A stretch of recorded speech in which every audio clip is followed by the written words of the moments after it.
हरे कृष्णा कृष्णा कृष्णा हरे हरे, हरे राम राम राम हरे हरे।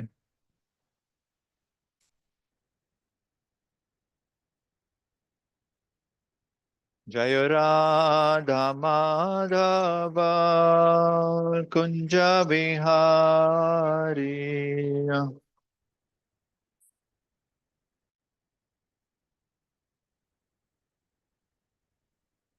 जय हो राधा माधव कुंज बिहारी। जय।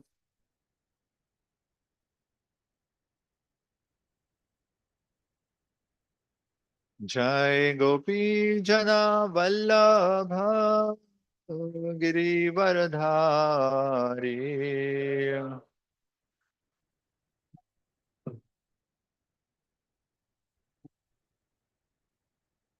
गोपी जना वल्लभ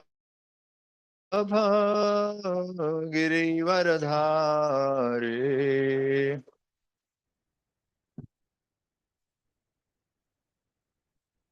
यशोदनन्दन व्रज जनरञ्जनाय।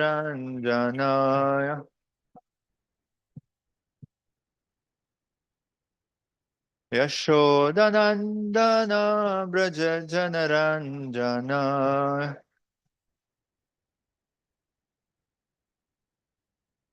यमुनातीरावनचारी।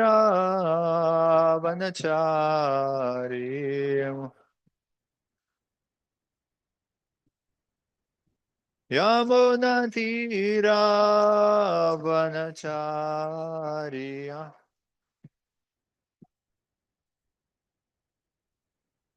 जयो राधा माधव कुंज बिहारी।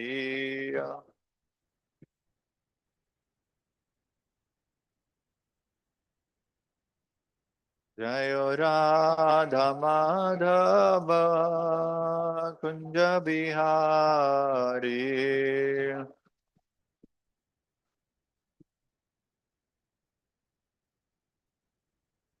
जयो Radha Madhav Kunj Bihari.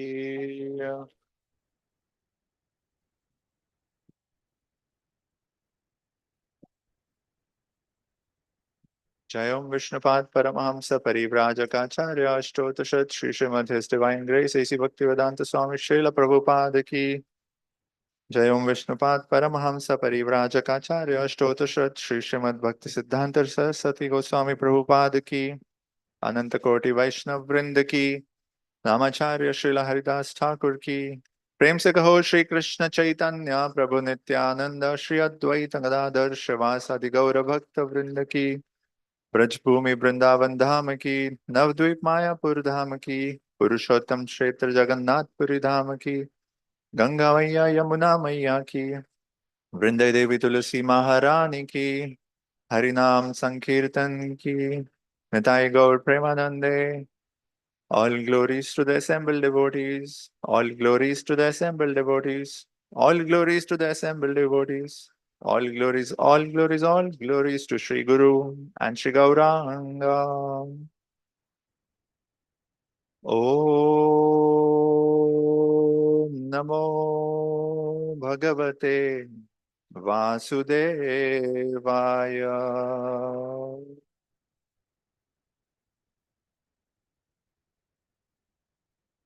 Om Namo Bhagavate Vasudevaya.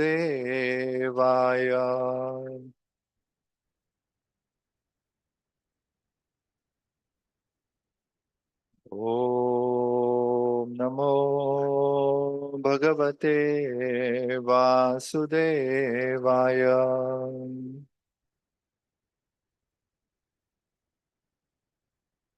नारायणं नमस्कृत्यं नरं चैव नरोत्तमं देवीं सरस्वतीं व्यासं ततो जयामुदीरये। नष्टप्रायेषु अभद्रेषु नित्यं भागवत सेवया भगवती उत्तमश्लोकैर्भक्तिर्भवति नैष्टिकी। Hare Krishna, welcome everyone. So we are studying from Srimad Bhagavatam today, Canto 6, Chapter 9, Shlokas 31 to 33. So we'll chant Shloka 31. Shrideva Uchuhu Namaste Yagya Viryaya Vayase Utate Namaha Namaste Hi Ashtachakraya Namaha Supuruhurtaye Shrideva Uchuhu Namaste Yagya Viryaya Vayase Utate Namaha Namaste Hi Ashtachakraya Namaha Supuruhutaye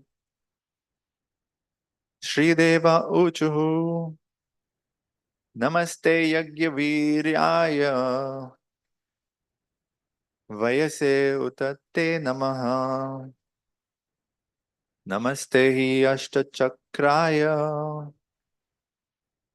Namaha Supuruhutaye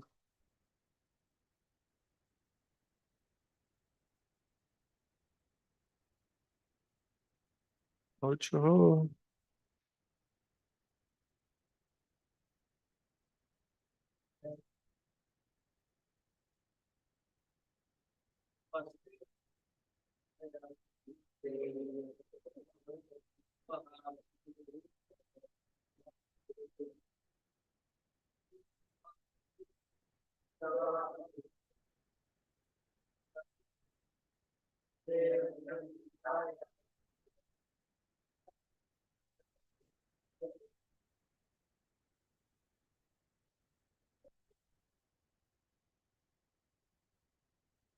Namaha Supuruhutaye Shrideva Uchuhu Namaste Yagya Viryaya Vayase Utate Namaha Namaste Hi Ashtachakraya Namaha Supuruhutaye Mataji Shrideva Uchuhu Namaste Yagya Viryaya Vayase Utate Namaha Namaste Hi Ashtachakraya Namaha Supuruhutaye Shrideva Uchuhu. The demigods said, Namaha, obeisances, te, unto you, Yagya Viryaya, unto the Supreme Personality of Godhead, who is able to give the results of sacrifice. Vayase, who is the time factor, which ends the results of Yagya. Uta, although, te, unto you, Namaha, obeisances. Namaha, obeisances, te, unto you. He, indeed, Astachakraya, who throws the disc. Namaha, respectful obeisances. Supura Hutaye, having varieties of transcendental names. Jai Shri Radha Vrindavan Bihari Bhagavan Ki Jai, Shri Gauranga Mahaprabhu Ki Jai. Translation by Srila Prabhupada. The demigods said, O Supreme Personality of Godhead, you are competent to give the results of sacrifice, and you are also the time factor that destroys all such results in due course. You are the one who releases the chakra to kill the demons. O Lord, who possesses many varieties of names, we offer our respectful obeisances unto you. We'll also chant Shloka 32. Yatte gatinam tishranam ishtu paramam padam narvachino visargasya dhatar veditum arhati. Translation: O Supreme Controller, you control the three destinations: promotion to the heavenly planets, birth as a human being, and condemnation in hell. Yet your supreme abode is Vaikuntha Dham. Since we appeared after you created this cosmic manifestation, your activities are impossible for us to understand. We therefore have nothing to offer you but our humble obeisances. Purport by His Divine Grace, A.C. Bhaktivedanta Swami Srila Prabhupada, Vichai. An inexperienced man generally does not know what to beg from the Supreme Personality of Godhead. Everyone is under the jurisdiction of the created material world, and no one knows what benediction to ask when praying to the Supreme Lord. People generally pray to be promoted to the heavenly planets because they have no information of Vaikuntha Loka. Srila Madhvacharya quotes the following verse: Devalokat Pitralokat Niryachat Chapi Yat Param Tisribhya Paramam Sthanam Vaishnavanam Vidusham Gatihi. There are different planetary systems known as Devaloka, the planets of the demigods, Pitraloka, the planets of the Pitas, and Niraya, the hellish planets. When one transcends these various planetary systems and enters Vaikuntha Loka, he achieves the ultimate resort of the Vaishnavas. Vaishnavas have nothing to do with the other planetary systems. ॐ अज्ञानतिमिरन्धस्य ज्ञानाञ्जनाशलाकया चक्षुरुन्मिलितं येन तस्मै श्रीगुरवे नमः। श्रीचैतन्यमनोभीष्टं स्थापितं येन भूतले स्वयं रूपा कदा मह्यं ददाति स्वपादान्तिकं। वन्देऽहं श्रीगुरो श्रीजुतापदकमलं श्रीगुरून् वैष्णवांश्च श्रीरूपं साग्रजातां सहगना रघुनाथान्वितं तं सजीवं साद्वैतं सावधूतं परिजना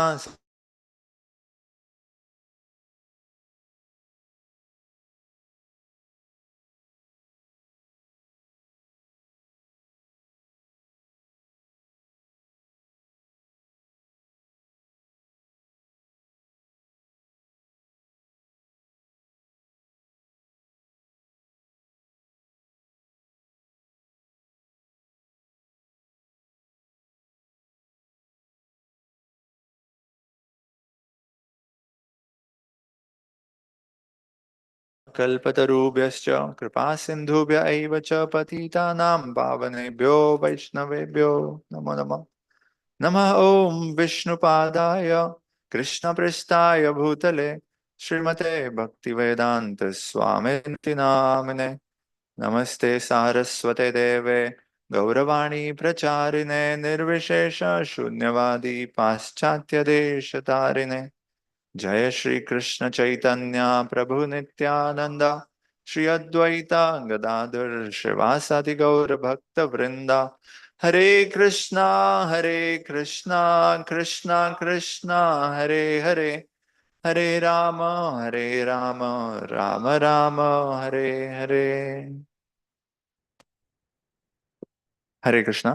Welcome everyone. So we are studying from Srimad Bhagavatam, Canto 9, the pastime of Vritrasur. So far we have seen that these devatas are approaching Lord Vishnu and offering a prayer. What kind of prayer are they offering? They're offering a prayer for protection. So what has landed them in trouble is, as we know the story of Twashta doing a yagya and creating Vritrasur, and Vritrasur defeating the devatas. So they are almost being driven out of heaven, and in this desperation, they go and seek refuge of the Lord. So one thing that devatas do right is whatever happens, they know where to go. So other things are questionable. about what they did before it happened. If they would have taken shelter of the Lord before all this conspired, it would have been much better. But as they say, I mean, सुख में सिमरन करे तो दुख काहे को होए. But that is not easy for us. That's not natural for us. When do we seek the protection of Lord? When things become tough, when things become hot, then we want God to protect us. So similarly, the devatas here are approaching the Lord. Although they are not asking for the right benedictions. So they have first prayed to the Lord who was in their heart, and then the same Lord manifested to them externally. They got darshan of the same Lord. They are, as in the case of Dhruv Maharaj, it is said his object of meditation became the object of his vision. So it's so overwhelming to see the beauty of the Lord. And these demigods, these devatas, were overwhelmed and they were drinking the nectarian beauty of the Lord. And in this mood, they are offering these prayers. As we saw the two shlokas today. So interestingly, they know that the Lord is the one who gives the results of our sacrifice. So we might do any sacrifice. As Bhagavad Gita teaches us, yajna can be of so many types. According to our position, according to our inclinations, all of us have respective yajnas to perform. But who gives the result of those yajnas is Krishna alone. So this part they know, and they are also very intelligent to know that you are also present as time factor. What does time factor do? Time factor takes away the results of sacrifice because they are temporary. So first of all, you should try to understand what's the faith that we approach the Lord with. These devatas are approaching the Lord, but they have mixed devotion. Whereas Vaishnavas, as we chant before we do our services, Om Tad Vishnu Paramam Padam Sada Pashyanti Surya Diviva Chakshushur Atatan Tad Vipra Wo Tad Vipraso Vipanvayo Jagrin Sa Sambandate Vishnuriyad Paramam Padam. So those who are intelligent, those who are godly, what do they seek as their destination? Not Swarga, but the eyes of the intelligent people are on Paramampam, the Vaikuntha Loka of the Lord. Because Swarga is still within the material realm, as Vaikuntha Lokas are in the spiritual sky. So that is the nature of Vaishnavas. Vaishnavas have nothing to do with anything which is in these three planetary systems. Vaishnavas are concerned only with Vaikuntha. So these devatas are offering their prayers, they are offering their obeisances to the Lord. This they are doing voluntarily. A devotee is Vishnur Bhakta Sevas Asuras Tad Viparyayaha. So those who are Vishnu Bhaktas, they are devatas. Theistic. They accept the supremacy of the Lord, Creator, and I surrender to the Creator. What is the nature of demons? That is the opposite of this. Tad Paryayat. Atheistic demons, they say this world has no real cause. There is no creator. What does this mentality lead to? This mentality just leads to an exploitative attitude. How can I become the new Ishvara then? If there is no Ishwar, then who is the next candidate to be the Ishvara? I be the Ishvara of my own world. And that is such a beautiful creation of the Lord that He has sent innumerable jivas into this Brahmanda, but they are not competing, conflicting. Of course, they are, but in a way, they have created their own bubble of ahankara. In my bubble of ahankara, I am the Indra. So all of us live in our own Indraloka, where we are the chief. Of course, when our bubble clashes with someone else's bubble, there is conflict. But the idea is ahankara is that it creates a layer around us which makes us believe that we are the Ishwar. That is not the nature of devatas. So if we accept the supremacy of the Lord, if we surrender to the Lord voluntarily, that's a divine quality. But as Krishna says here in the shloka, that I am also the time factor. If you don't offer obeisances to me, then you'll have to offer a final obeisances to me by stretching out at the time of death. Nobody can escape that. So either we surrender voluntarily with understanding, with devotion, or time forces us to surrender to Krishna. So, what is the nature of time factor? Time factor wears everything down, it takes everything away. Mrityu sarvas haras chayam.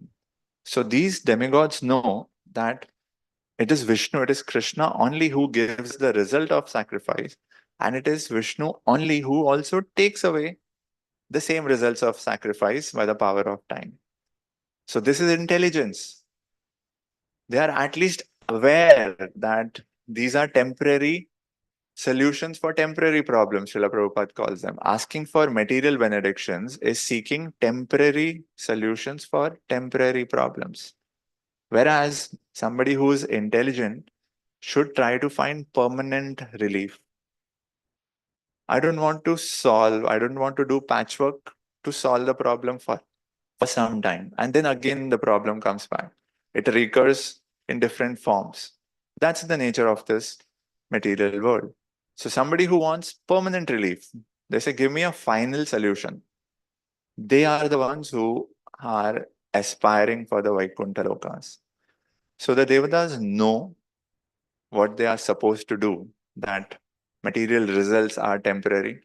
But, like a lot of us, we know what we are supposed to do, but still we are not able to do what we are supposed to do because we are still struggling with our anarthas. So devatas are conscious of this. So the problem with these prayers is that the good thing first is that they are at least approaching the right person. Artho ardharthi jigyasu gyani. When these people approach the Lord says they are all udara. They are all generous. I don't exclude them because somebody has material desires. The problem begins when, even if they have material desires, they go to devatas and don't come to me. That is what disqualifies them from bhakti. So Krishna is welcoming everyone with open arms, whether we have material desires or not. And as we know, akama sarvakama va moksha kama udaradi tivrena bhakti yogena yajet purusham param. So here these devatas know that we should, when we are approaching somebody so supreme, so divine, we should ask something as serious, as significant. It's like you approach the prime minister and ask for a handful of rice. This is Dhruv Maharaj says that. When you approach a king and you ask for a handful of rice, it is foolish. What should you ask? Please help us build a temple. Please help us do Rath Yatras. So you should know who you are approaching. And it would be foolish to approach someone so big and ask for something so petty. Right? That is the unfortunate situation. So even in the name of religion, a lot of people who go to church, mosques, temples, they're going there to ask for something that will eventually be lost. Lost to the factor, time factor. So here, the devatas are acknowledging the Lord as Yagya Viryaya, okay, as one who gives the result of the sacrifice. But they are also recognizing him as Vayase, the time factor which ends these results. So it's a beautiful juxtaposition. They know results also come from Krishna. They also know the results will be taken away by Krishna. So we should improve our prayers. So Lord is equal to all. Samoham sarva bhuteshu. What we see here is The Devatas are saying that you control the three destinations: heaven, earthly planets, and the hell. So Lord is saying, I am not partial to anyone, but how they approach me, that is how I reciprocate with them. He's also referred to here as the Chakraya, who throws his Sudarshan Chakra. So Lord has Shankar, Chakra, Gada, Padma. So all of these are his transcendental mercy. Those who are Devatas, they get mercy in what form? Shankar and Padma. Like Dhruv Maharaj being touched by the conch by the Lord. And Lord also blesses devotees with his lotus Padma. So conch and lotus are for devotees, and chakra and gada are for non-devotees. So all of this are his transcendental mercy. Now, how we place ourselves, if we place ourselves as devotees, we will get mercy in a favorable form. If we place ourselves as tad vipareya, the demons, then there is a different kind of mercy waiting for us in terms of chakra and gada. State, like the government is neutral. The government is not partial. It has created education facilities. It has also created prison houses. So we can't say Krishna is partial to his devotees or Krishna punishes the demon. The jiva has a choice. If we want to be educated, if we follow the laws of the land, we progress in life. If we do criminal activities, then we will be sent to the prison house. Is this the fault of the state? No, the state provides all facilities. The question is, how do you choose to evolve?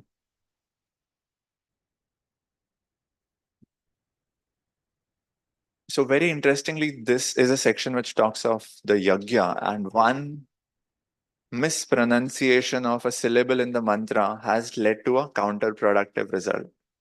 So a demon who was to kill Indra has now become a demon who will be killed by Indra. So this is the nature of karma kanda. Everything has to be very precise.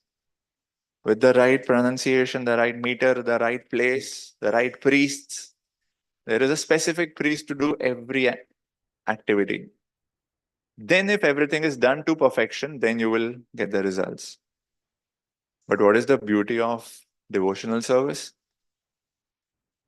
Lord Krishna has invested all his energies in his names, but there are no rules, there are no hard and fast rules to chant these names. That is the mercy that we have received. Namna Makari Bahuda Nija Sarva Shaktis. So there are no specific hard and fast rules. So we are so fortunate that we don't have to go through a process of a Karma Kandiya Yagya. That one mantra we mispronounce and we get an opposite result. So the problem is that we have no taste for the holy name. That is what Sri Chaitanya Mahaprabhu says. Durdaiva midrisham ihajani na anuraga. You have made everything so accessible, so sweet, but it is my misfortune that I have no taste for it. But it is not that we have no taste. We have taste for many things. If you watch news, that spikes our interest, right? We get absorbed in watching news. Oh, this happened in this country with this party. Now this is happening in this election. We get absorbed in it. And later we also meditate about it and repeat it to others. So it is not that we don't have taste. It is misplaced. We have to redirect it towards spiritual topics, towards Krishna. So when we have discipline and we do things with sincerity, spontaneous devotion will arise. So from Vaidhi, we will go to Raga. It is not that this is an alien thing for us. As it is said, Nitya Siddha Krishna Prema Sadhya Kabunoy, Shravanadi Shuddha Chitte Purohoy Udoy. This is within us. We just have to evoke it. It's dormant. We have to reawaken it. So next shloka talks of 32 talks of the different planetary systems. So we know from chapter 14 of Bhagavad Gita who go to the heavenly realms and who go to the hellish realms. Urdhvam gachanti satvasta madhye tishtanti rajasaha jagnaya guna vrittisto adho gachanti tamasaha. So each mode either helps us elevate like sattvagun or tamogun leads us to degradation. And those in Rajo remain on the earthly realms. So here we have to understand that these are the three planetary systems. They are a part of the material creation or Ekpad Vibhuti. But we are really interested in the spiritual sky. Om Tad Vishnu Paramam Padam. That is the Vaikuntha Loka. That is the home department. These three realms are like foreign to us. It is something outside of us. It is the Department of External Affairs. What we are interested is in the home department. That is the Vaikuntha Loka. So Lord directly himself controls the Vaikuntha realm, but the material realm he controls through his energy. Parasya Shaktir Vividhai Vashruyate, Swabhaviki Jnana Bala Kriya.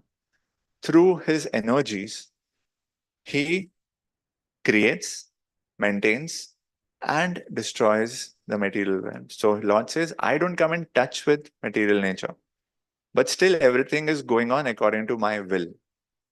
Srila Prabhupada gives a beautiful example of a business person. Like a business person may have 10 factories. Doesn't mean they have to be present there. By the vision and will of the founder or chairman, everything is going on accordingly. That is the relationship of the Lord with this material realm. So, although you can avoid any of these destinations,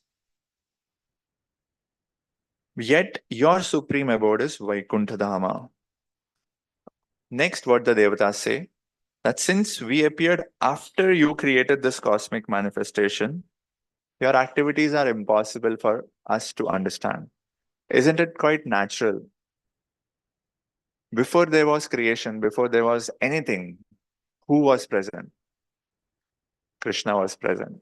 He says in Chatushloki, Bhagavatam, Aham evasam evagre. Before anything came, I was present. So if somebody is present before everyone else, how can anyone have the capacity to understand him? The Lord also says in Bhagavad Gita, chapter 10, Na me vidu suragana, prabhavam na maharshaya, aham adir hi devanam, maharishinam cha sarvashaha. The devatas, the maharishis, nobody can understand me because I came before any of them. So we, with our tiny experience and our tiny intelligence, we think we can figure out everything. Were we present when the creation happened? No.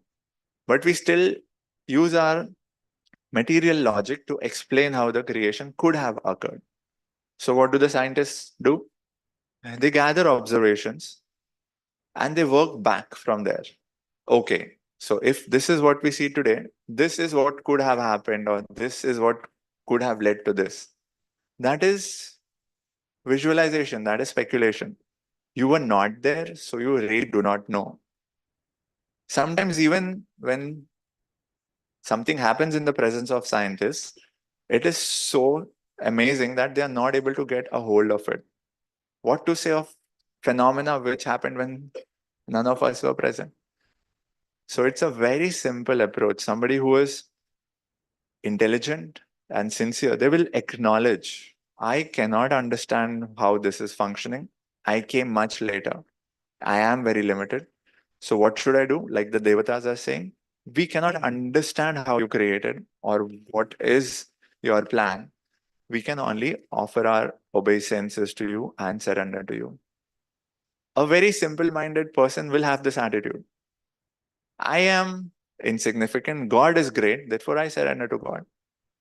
But those whose intelligence is stolen away by Maya, by Ahankar, Maya apaharita jnana, they will not accept this simple logic. How do you know there is a creator? So how do you know that there is no creator? So atheism is also a belief as much as theism is. It's a belief because you have not established the absence of God absolutely. So the only rational position can be the agnostic position, that we do not know. That is what these devatas are acknowledging, that it's beyond us. It's very difficult for us to understand what's going on. So we surrender to you. The, these devatas are approaching the Lord with, as we discussed, mixed faith. They are not still pure devotees. But the Lord is saying, Mam chayo avyabhicharena bhakti yogena sevate sagunana samati tan brahma bhuyaya kalpate. So if somebody does avyabhichari bhakti, pure devotional service, kevala bhakti, they can become gunatita. They can go beyond this material realm. They can go to Vaikuntha. So pure devotional service is the only method to get a permanent result. Anything else that we do, if we contaminate with it with anything, it will lead to temporary results. So those who do Mishra Bhakti, they get the fulfillment of their results. Sometimes, if it is Pradhani Bhuta Bhakti, they also get a place in Vaikuntha. But they don't get a personal relationship with the Lord. What they get is called as Sukha Aishwarya Uttar Mukti. They reach Vaikuntha and they stay in Sukha and Aishwarya. That is the bhav they had to the Lord, towards the Lord. And those who do pure bhakti, they get to become a personal associate of the Lord in one of the four rasas. So being on the same planet of the Lord, we are here in this country, but the Prime Minister doesn't know us. A bhakta, a pure devotee, becomes a personal associate of Krishna. Krishna reciprocates with them. So in this story of Vritrasur and Twashta doing this yagya, here also the mention comes in the 31st shloka that, O Lord, who possesses many varieties of names. So the Lord appears, the Lord's names are adjectives according to his various leelas that he does. So every leela will give Krishna a new name. And it's tricky for somebody like Nanda Maharaj. They acknowledge that Krishna is God, but they also have the duty to care for him and protect him like their own child. So Nanda Maharaj has to tell Krishna not to steal. Who is he telling not to steal? Sarva Loka Maheshwara. So that is a irony of the sweetness of devotion. This might appear complicated, but once we develop the eyes of love, then we can really relish it. Then there will be no contradictions. So as we see, the devatas are approaching the Lord after a calamity has arisen. This is called spiritual procrastination. We wait for all our other endeavors to fail before we approach the Lord. Anyways, He's only going to have everything succeed or fail. So if we align with Him much earlier, we will save so much energy and time.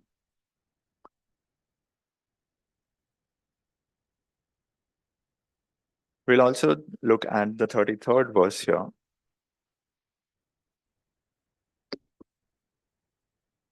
I'll just read the translation because this is a prose.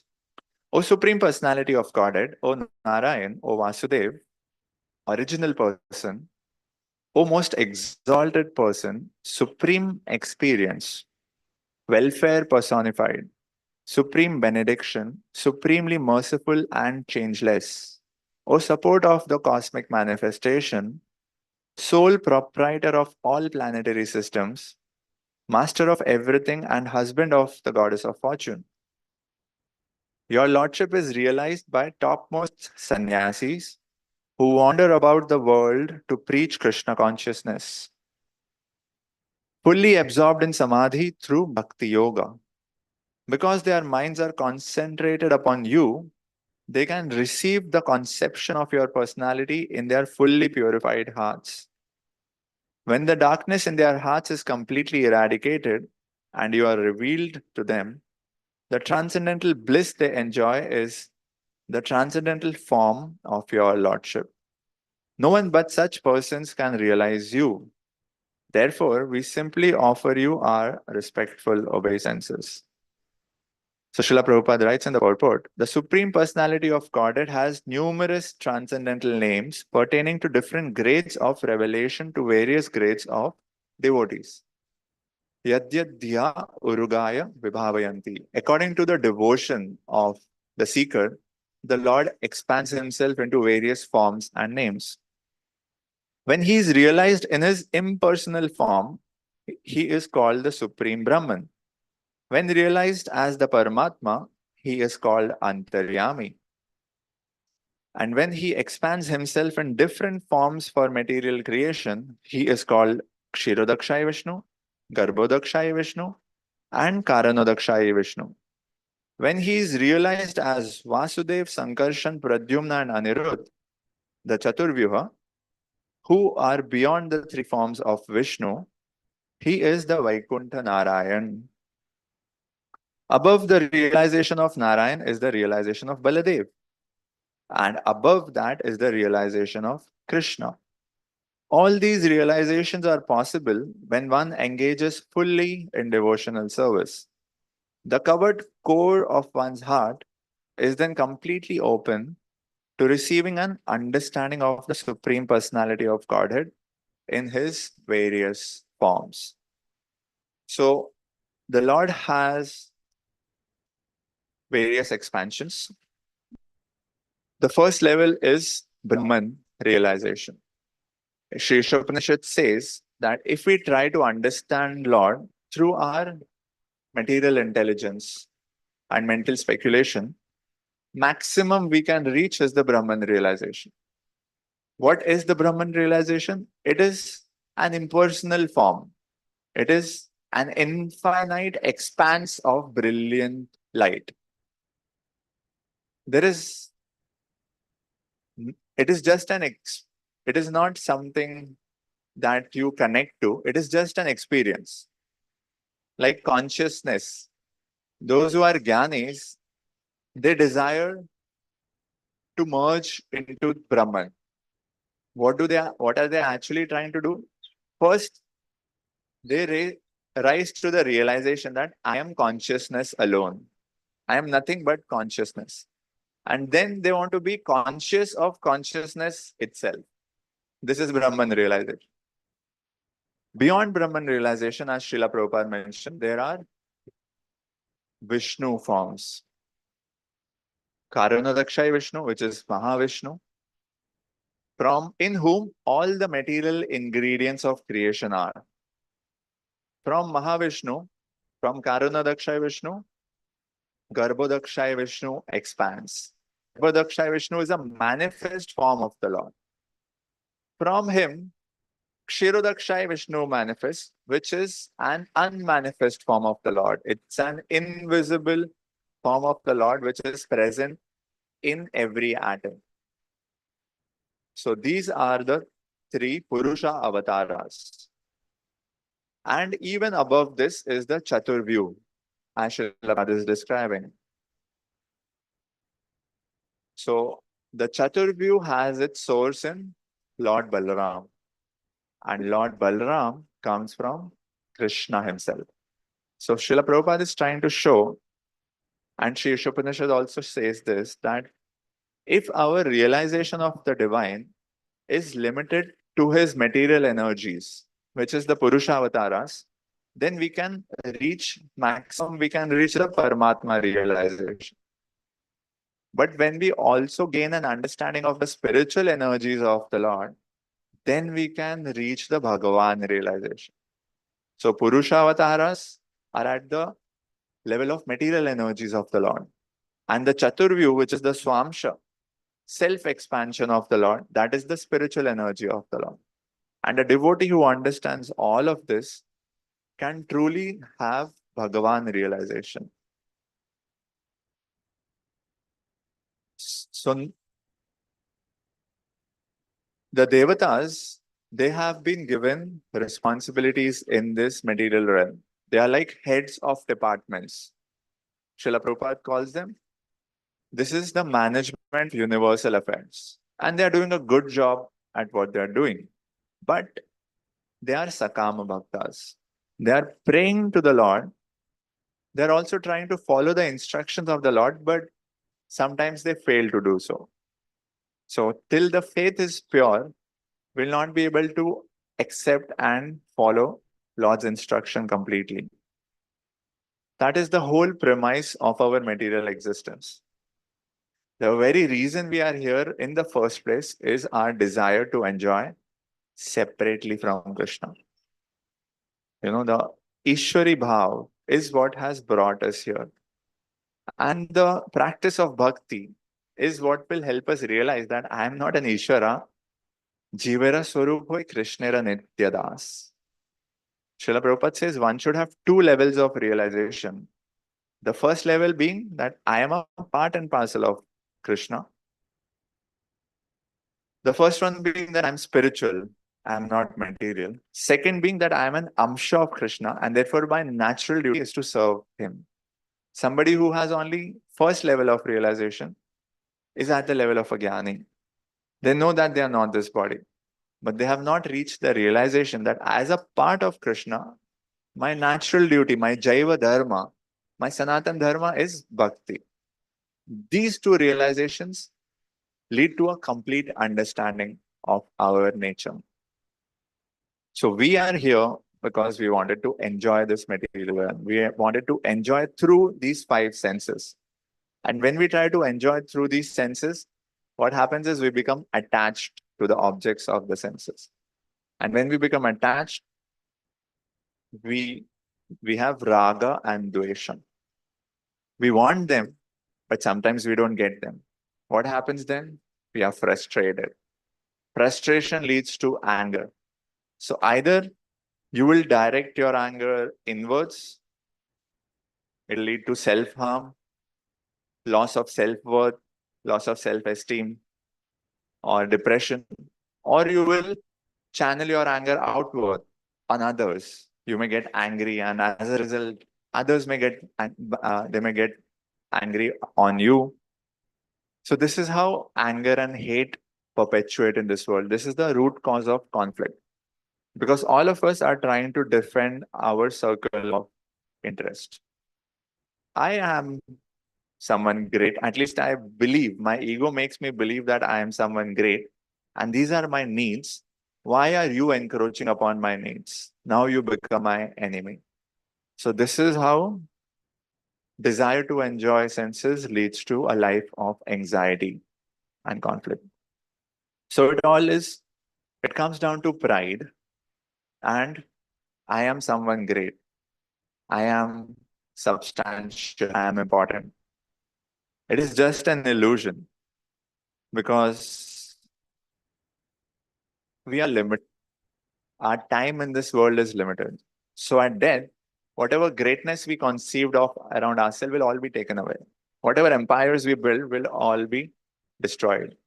There's a nice philosophical example of a great painter who creates a very beautiful painting and they invest all their effort in creating the painting and they enjoy it.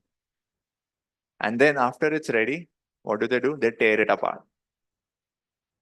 And then it start from making a new painting. How does this sound to you?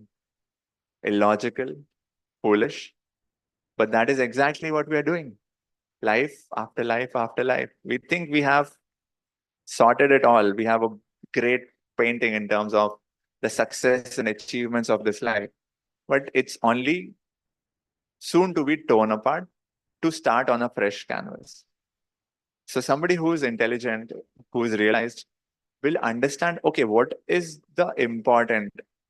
When we understand our spiritual nature, we understand what to prioritize. Spiritual identity should be given importance. Material identity should not be given predominance. So we acknowledge what is important. We see what is big as big, and we see what is small as what it is. Otherwise, when we don't have our spiritual identity, we mix up things. We prioritize material pursuits over our spiritual interest. Nate vidu swarthagatim hi Vishnu durashayeya bahirarthamanina. So by the spell of Maya, we believe that I am everything that's external to me. And I forget my real self-interest is Vishnu. So this cycle of material enjoyment, attachment, anxiety will go on and on. There is no end to this, and it is never going to satisfy us. In your own sense, when we try to have material pleasure, its nature is that it is temporary and it is insubstantial.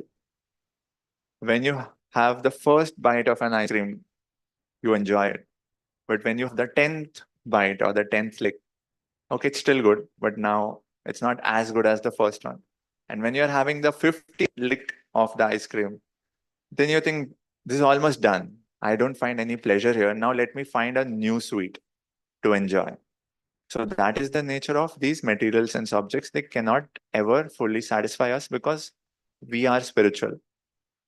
How can matter satisfy the spirit? So if we do bhakti, automatically as a concomitant result, peace and bliss will come. Whereas if we chase bliss in the material sense, we'll only get misery. Sukhaya karmani karoti loko. So we have to be intelligent. We have to have our eyes on Vaikuntha. We have to make our spiritual pursuit primary, right? And then arrange our lives around them. So beautiful section where these devatas are offering their prayers to the Lord. And many good lessons coming out of it.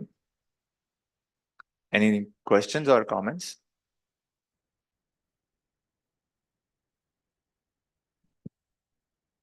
Yes, Mataji. Hare Krishna. Hare Krishna. Yeah. Yeah, okay, fine. So thank you for the wonderful class. And you made an opening statement where you said that, demigods, whenever they had the challenges, they ran to Vishnu to take shelter. Now, we humans, we are in bhakti, trying to develop some faith, and sometimes some of us have, immense faith in Krishna, and all the challenges is passing down to us. We do have faith sometimes. But sometimes, even in a bhakti, either we devotee ourselves or our people go through physical, mental, emotional disturbance, and it's very challenging. And as a devotee, we know that we have to take complete shelter of Krishna. But you also see in the material world, what is happening is, physical, we know we go to doctor. Is it accepted? But when mental and emotional is unstable, and people go into depression, or somebody comes and says that even for the health issue, they come and say, you have to do this puja, you need to do this, and they have shown result, and they have shown result in going to the therapist, and they go there, they completely depend on it. My question is that we are not having complete faith in Krishna? That's why we are taking to diversion. Or is it a diversion or it's not a diversion? It's a very loaded question, and it's very easy to comment sitting here. But when it is happening in our personal lives, that is the test. So, self-preservation is not a material desire. If we seek self-preservation, if we seek a healthy state of mind, so that we can engage in bhakti, we have Shraddha in Krishna.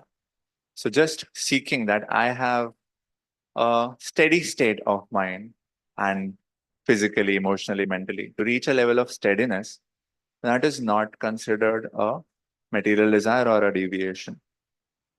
But do we take help, whatever we take help of, medicine, therapy? An example of this is you are in Jagannath Puri, you are pulling the Rath of Lord Jagannath, but because of the crowd, your slippers get broken. Now you want to continue pulling the Rath of Jagannath. Of course, you can put the slippers, but just for the sake of this example, let us imagine you want to use your slippers. What do? You go to a cobbler, repair your slippers, and come back and pull the Rath. The problem begins when we stop there. When we think relief, comfort, peace is the goal, whereas it was meant to be a means to help us in our devotional service.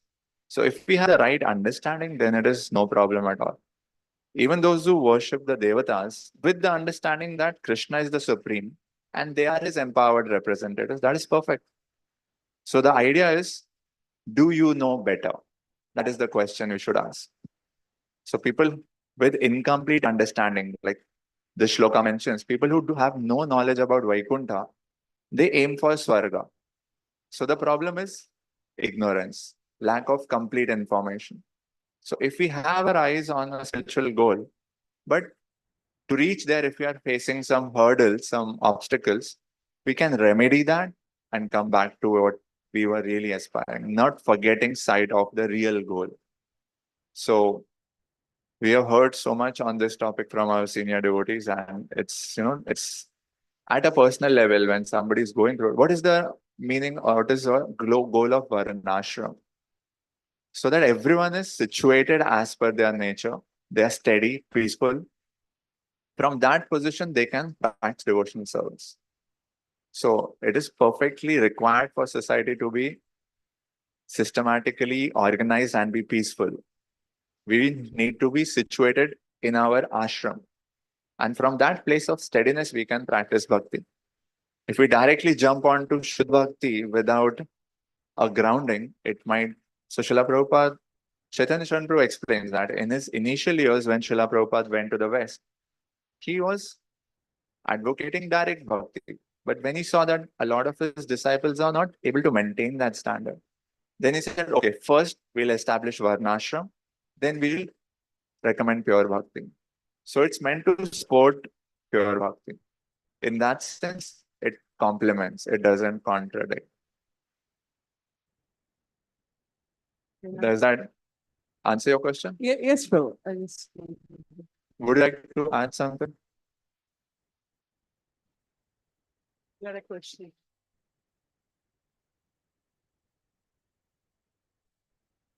I just have one Sure. question. I just wanted a nice understanding about realization and mental speculation. How do I know that this is a realization and not a mental speculation? Yeah.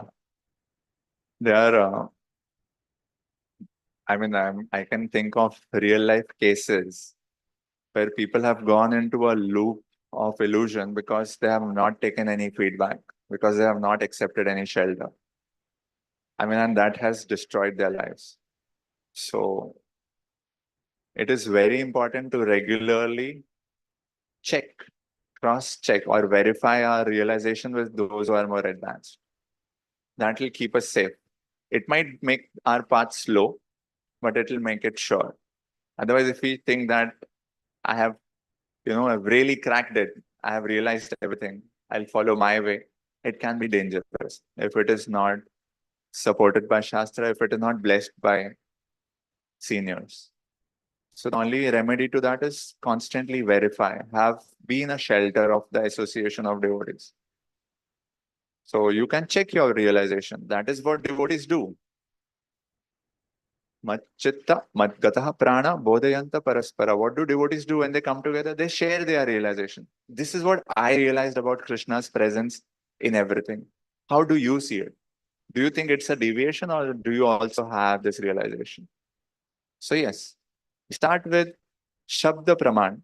But as we practice bhakti, that Shraddha or that Shabda converts into our experience. That is the journey we need to have, and it's good to have this journey in the company of devotees. Hare Krishna. Hare Krishna, Prabhu. You can hear me? Yeah. Yes, Prabhu. May I just wondering about this series of prayers. Like you said, that if your understanding is not complete, huh? But here what I see, the demigod's understanding is like a pure devotee, 100%. They know everything, the nature of material existence, the goal, the transcendental. And not only that, the Lord is personally coming and giving them darshan and they are personally talking to him. Hmm. In spite of all these things, now we also heard when the Lord sees that he has material desire, but why should I fulfill his material desire? Why should he rot here? I will take him back. So how is it that in spite of such high level of understanding or realization, the Lord here is giving them a material solution? Go now to Dadichi, solve this problem. They are all out of fear, but aren't they taking complete shelter? I mean, that's a sign of a pure devotee. So, connected is that does Indra or Devtas, do any one of them from there they go back to Godhead or they remain here?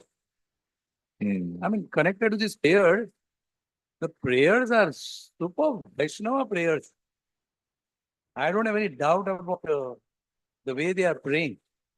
Or you may say, no, they still have some tinge of, material desire. They want to enjoy, they're attached and all.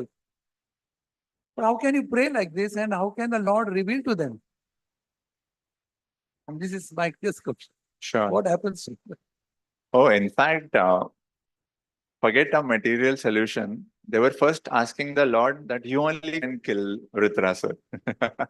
So they came to the Lord directly in distress, wanting the Lord to fight for them. Does it sound similar? This is what Arjun said. Janardhan, you want to establish dharma. Why don't you only kill them? You are beyond karma, so you will not get papa. Why are you making my life complicated? So in answer to this, when Arjun calls Lord as Rishikesh, what does Rishikesh means? Rishka is our senses and Isha means the controller. So Krishna is the controller, the director of everyone's senses. But to what extent does he control our senses? He doesn't control completely for everyone. Controls our senses to the extent that we surrender unto him. For a pure devotee, as soon as you start practicing bhakti, as you explained, for a devotee, all the karma is completely exhausted. For a jnani, they reach the level of Jivan Mukta.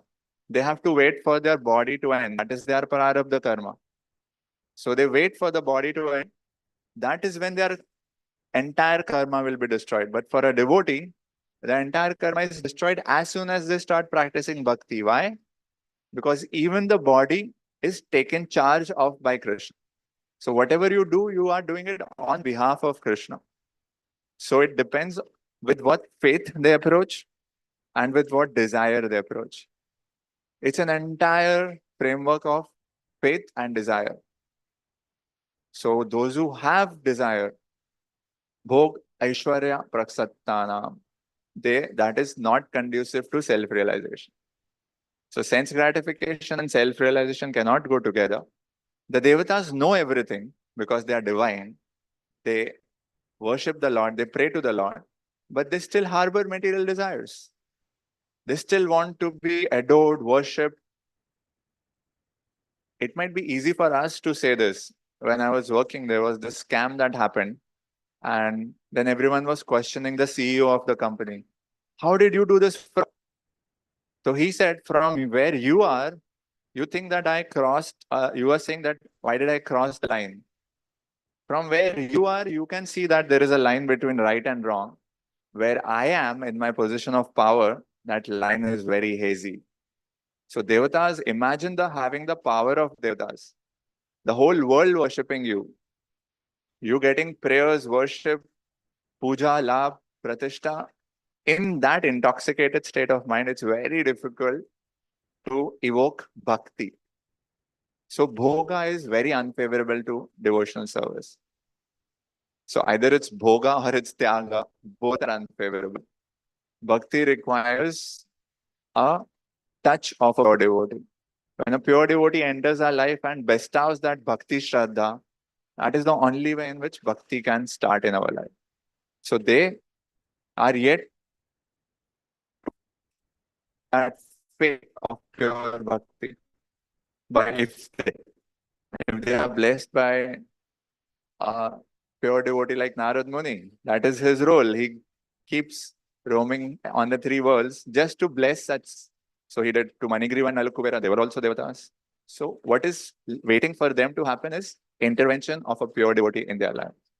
Then they can really realize and follow what they are saying.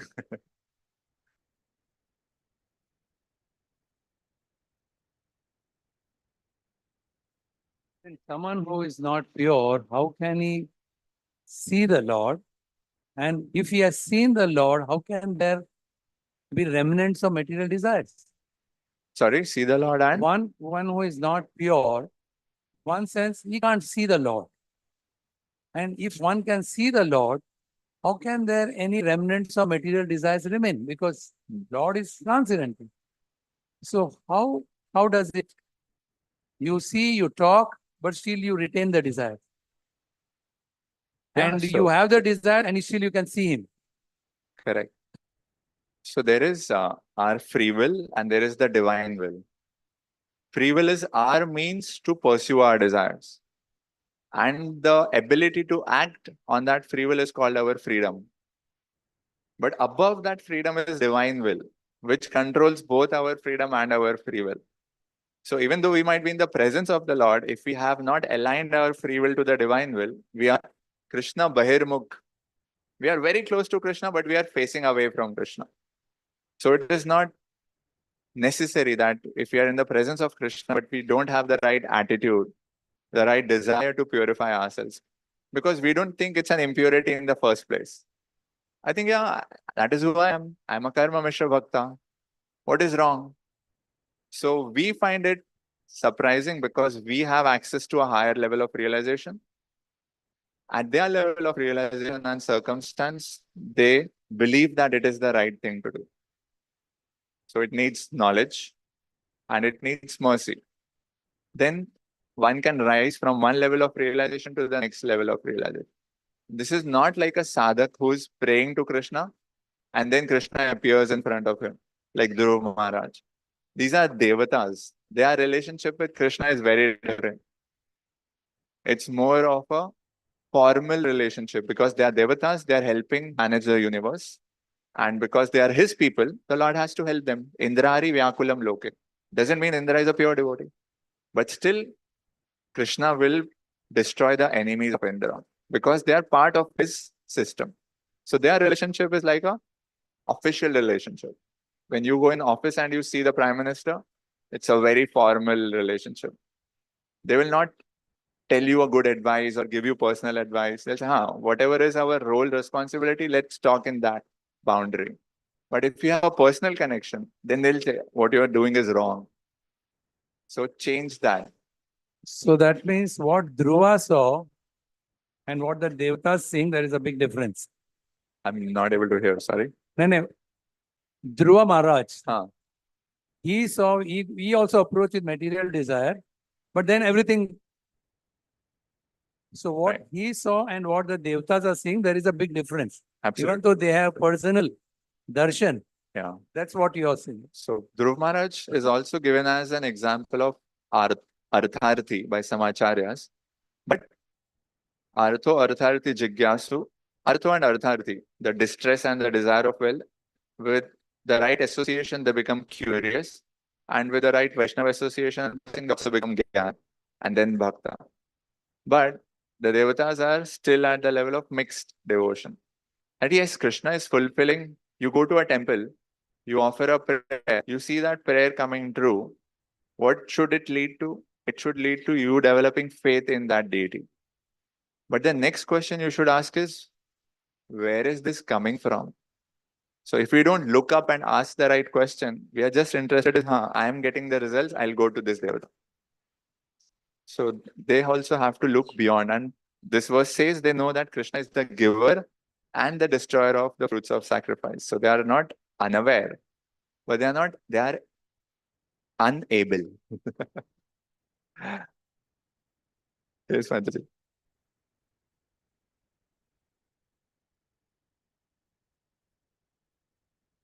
And sorry to make everybody wait, but just Yeah, sure. maybe it's a stupid question, but it's running in my mind since a week, so I want to ask. I heard in the class here that most of these demigods, they are not pure, obviously, and they commit offenses. Even if they're clothed, they know, which Krishna, they take shelter, but still you do so many blunders, right? Now, that is one of the reasons they're called as demigods.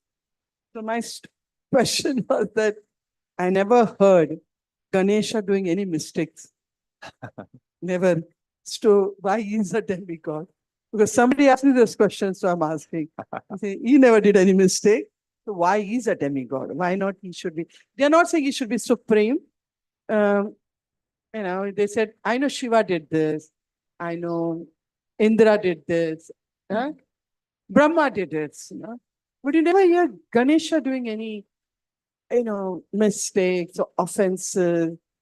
Why is a demigod? So I just wanted to know what is the understanding. This is a very interesting perspective. I'm hearing it for the first time. So it's not their mistakes that makes them or keeps them at demigods. Yeah. It's especially because of being related to Lord Shiva. Ganesh ji has a very special position. So these are all empowered beings. One thing that we can be sure of is they are all within the boundary of Jiva Tattva. There is only Jiva Tattva and there is Vishnu Tattva. So confirm that they are Jiva Tattvas. Now they are special empowered personalities. They are divine personalities because they have followed Dharma rigorously. So they are like, within human species, there are grades. And they are some of the most evolved divine people. So specifically about Lord Ganesh, I may not have the exact answer. And even if he did not do any mistake, what makes him a devata? Thank you for that. Yeah. So the devatas, when they act with limited understanding, that is when they tend to commit mistakes. But if somebody doesn't cross that boundary, they can still be, a devata, very devoted and very righteous. So it doesn't need to contradict. So some cross the line and others don't. Hare Krishna. Srila Prabhupada ki jai, Grantaraj Srimad Bhagavatam ki jai, Ananta Koti Vaishnav Vrinda ki jai.